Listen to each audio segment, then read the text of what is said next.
What's up, everybody? This is Alex98 here. What's up, everybody? It's ICanSnake. Greetings, everyone. This is CC Trainor-Ling. What is going on, guys? It's James the Con, man, and living in the limelight, the universal dream. And like he also said, third time's the charm. There you go. Alright, guys. So let's get right into the plot. So the plot here is that when Pepper's comedy idol visits, she tries to earn his approval. Meanwhile, Blake discovers Mrs. Twombly's secret past. Okay, who has the first positive? My first positive I'd like to say is young Pepper. If I'm correct, this is the first time we saw a younger version of the pets in the series. We saw past Zoe in Eve of Destruction and younger Blythe in So You Skink We Can Dance, I think. But we haven't seen a younger version of the pets yet. This also gives us an idea of how long Pepper's been staying at the pet shop. And in this episode, we also get to see young Twombly. I think I speak for everyone when I say that young Pepper's one of the most adorable things I've ever seen. Oh yeah, definitely. I tend to disagree, but that's just you. I mean, if any of you guys agree with me out there, you should get your hands in the air, show me. But I guess since this is online, just type in, I do or something like that. Let me know. I think overall, I actually would have to say Pepper and Mrs. Twombly, as their regular current selves, were definitely two big positives in this episode. Especially Pepper for being able to pick herself back up after getting knocked down with so much negativity from my other positive, Old Bananas. Yeah. True. Is it just me, or does Old Bananas kind of feel maybe sort of like the orangutan version of George Carlin, just based on the accent? Am I the only one who noticed that?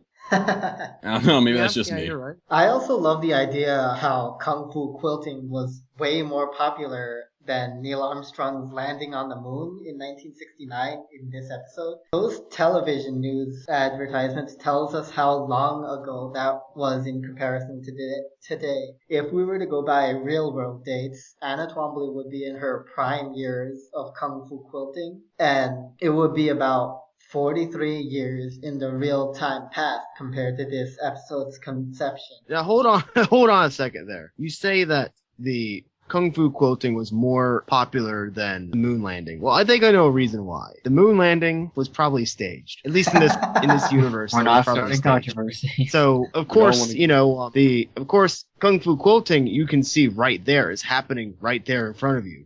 It's a conspiracy. No special effects, no chopsocky effects. Who's to say that the moon landing wasn't just a sci-fi movie? My dear Lord, it makes perfect sense at last!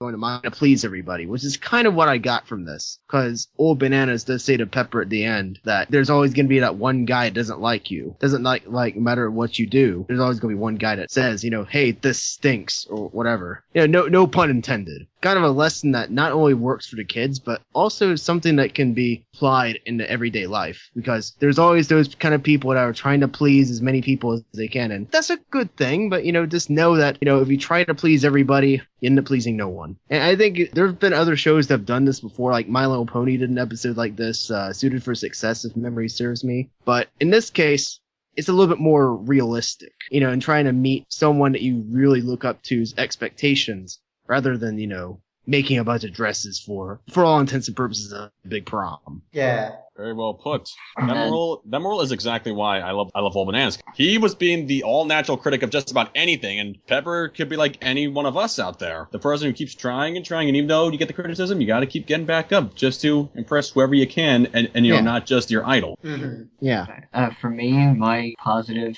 I would definitely have to say the song, Miss Hattie, If You Please. It was a very good song, reference to the Beatles, which is another reason why I like it, because obviously I'm a big Beatles fan, and also my marching band show this year was a homage to the Beatles. And also, for those of you who don't know, the second strain of all the verses that were sung, if you listen closely, that is Andy Stein, as most of you know is Mando Pony.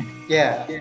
Most people know Mando Pony from the Brony Panda because he's a musician and he's most known for the Elements of Harmony songs. But he was in Vancouver at the time when this song was being composed. He was living with Michelle Creeber, I would think. So he got a call from Daniel Ingram asking if he wanted to sing a song in LPS, and of course Andy accepted. I love this song, especially because it's sung by someone I've known prior to this episode. And I also love all of Mando's songs. So a big name Brony makes his big televised debut on Little's Pet Shop. Yeah. I can just feel the irony from over here. Which leads me to my negative here. I know you guys were fawning over the song just a minute ago, but personally, I wasn't a big fan. Now, Get let out. me explain. All right. The song itself was pretty good. It was pretty catchy, and it had that 60s Beatles vibe that was, appropriate for the time period that they were trying to convey. But, and everyone did a good job. Andy did a good job on vocals, and everyone else did good. But it's just, part of me feels like it was just a little unneeded, and kind of the only reason it even existed was just to show the ascended fanboy status that Mando Pony has. That's really the only justification I can find for this. Maybe I'm sounding like a jealous fanboy or something, but I just felt like it was a little bit extraneous. Maybe. It was kind of padding, is what I'm saying. Getting to see the hate mail coming in already, saying, "What are you talking about, Con Man? What are you talking about? That song was great. It was needed. It was perfect." I'm sorry, I just think it was a little extraneous. If only we got fan mail.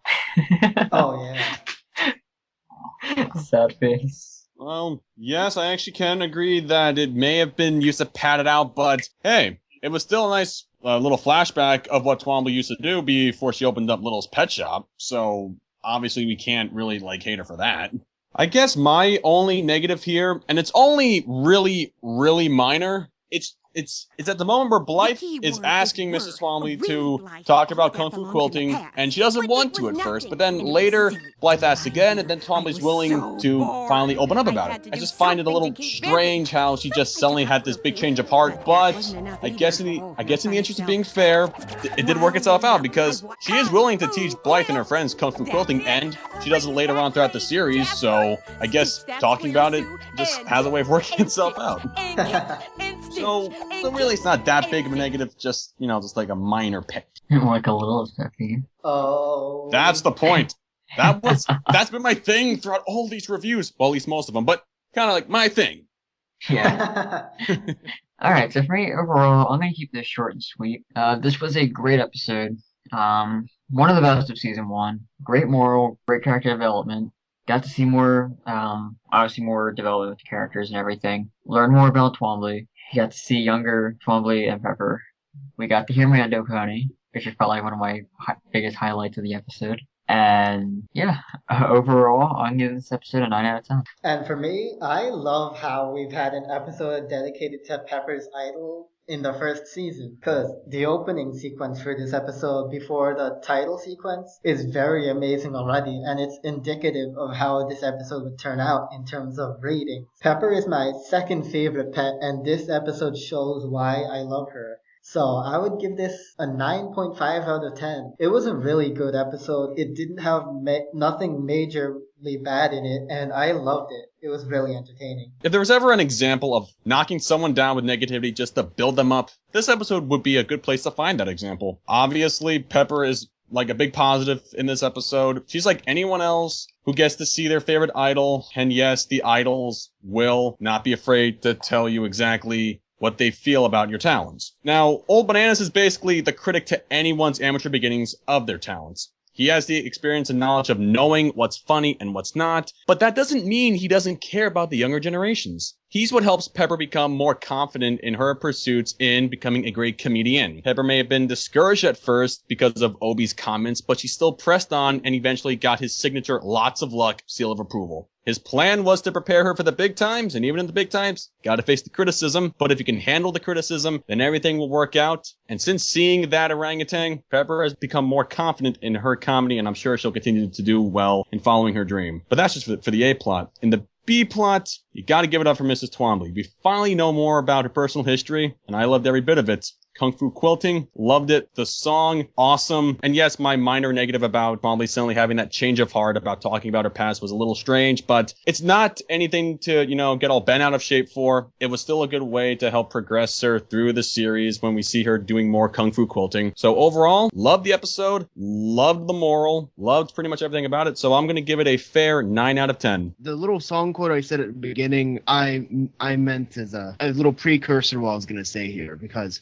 you're in the limelight, you're the universal dream. Even if there's that one critic out there doesn't like you. Like me being the one critic out of this league of critics, or pet shop critics or whatever, that didn't care for the song too much. It doesn't mean it's a terrible thing, it's just it wasn't my cup of tea. But that being said, this episode, aside from that, I'm a bit more impartial than that, because it just was a lot of fun to watch. The moral was great. I'm seeing Pepper and Twombly in their younger days is awesome too. Old Bananas is definitely a treat. Overall, I gotta give this one a 10 out of 10. Despite the one little lump I gave it, it's a 10 out of 10. So next week, we're at season 2. So let's get that randomizer ready. And what could be our winner?